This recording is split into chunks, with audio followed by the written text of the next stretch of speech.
Okay, so here we are in Blender, and I am going to import that mesh we just created. I had exported to FBX, and here is this demo test model right here.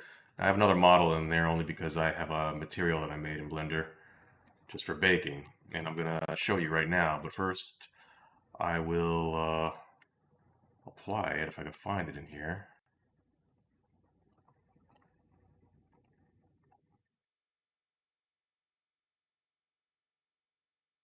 Okay, there we go.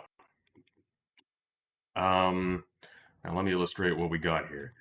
It's basically going to start from this geometry thing for curvature, because curvature is going to be in the green channel.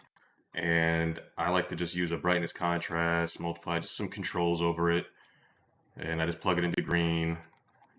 Goes to this node, to that node, blah, blah, blah. Now you're not actually going to see curvature yet, so don't worry if you don't see anything. It only appears when you bake it. Ambient occlusion, however, you will see. So we're going to have the ambient occlusion plugged directly into the red channel. And the blue channel is just going to be a random pattern, like a noise.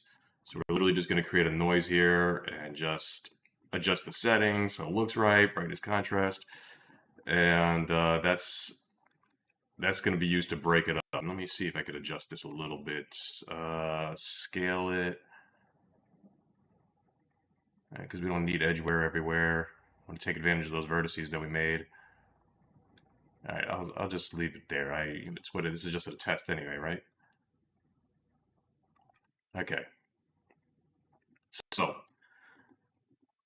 now we're gonna select our mesh that is applied to that material, and we're gonna want to go to data over here, and we need color attributes. We're gonna add color attribute, and face corner and bite color is what I use. There might be better ways of doing this, but this is my preferred method as it is right now. So let's see here. Okay, so we're gonna bake it. We're gonna bake type diffuse. Since this is all just gonna be the color. Let's see. I believe that's all I need. So we're just gonna click that bake button. And now we get to, if you want to test it to see what it looks like, we use our color attribute. And you can separate the colors out and you can see what they look like. So we can see we baked AO into this thing.